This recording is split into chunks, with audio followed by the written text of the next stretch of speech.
Welcome to Amberger Smackdown at todaysfinancialnews.com. I'm J. Christoph Amberger. Watching the candidates' debates these days, you might get the impression that they all are saints and humanitarians who spend their spare time ladling soup for the homeless, polishing their halos, and fretting about where the next paycheck is going to come from to cover the rent for their rent control efficiency.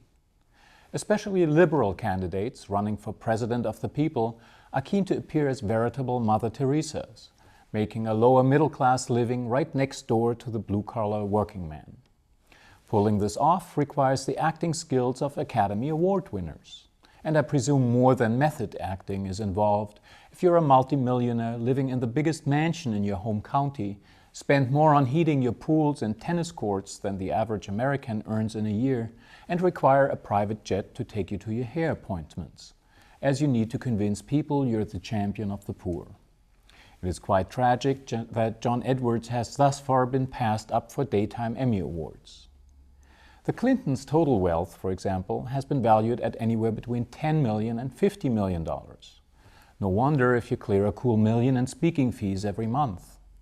Much of this folksy wealth is parked in a blind trust that profited handsomely from stock holdings in oil and drug companies, military contractors, and Walmart, before Hillary ordered it to be more politically correct for her presidential run this past summer.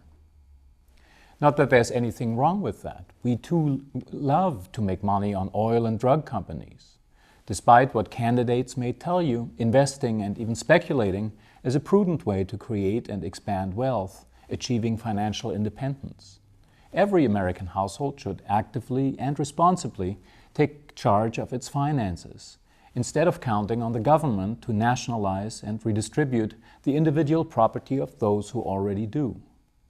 But it becomes quite problematic when politicians mix their holier-than-thou rhetoric with the unscrupulous pursuit of their own financial well-being.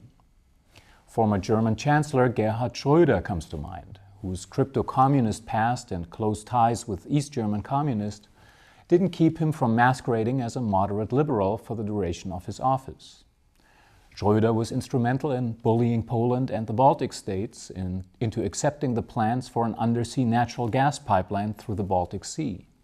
Russian gas would bypass troublesome countries like Ukraine and cut out their tariffs and taxes levied on Russian gas monopolist Gazprom. Russian President Putin sent his compliments and handed Schröder a highly paid job on the board of a Gazprom affiliate within days after him leaving his office. Former Vice President and latter-day eco-saint Al Gore also has just demonstrated the benefits of long-term financial planning. After an Oscar-winning performance in his science fiction movie, the Leni Riefenstahl Awards and the Yasser Arafat Peace Prize, the inventor of the Internet is now a leading venture capitalist. He announced last week that he'd be joining Kleiner Perkins Caufield and Byers as partner heading up their Climate Change Solutions Group. I would too if I knew that my political colleagues were about to unleash a torrent of government money at that particular sector that will probably lift and carry even those technologies that would never be able to become economically viable by their own virtue. Meanwhile, those of us who have not yet been able to leverage our politically correct mantras into 7- or 8-figure honoraria, consulting fees, and options deals still have to make a buck the old-fashioned way. I invite you to sign up to our free news feed right from todaysfinancialnews.com to bring you alerts of breaking opportunities as they arise.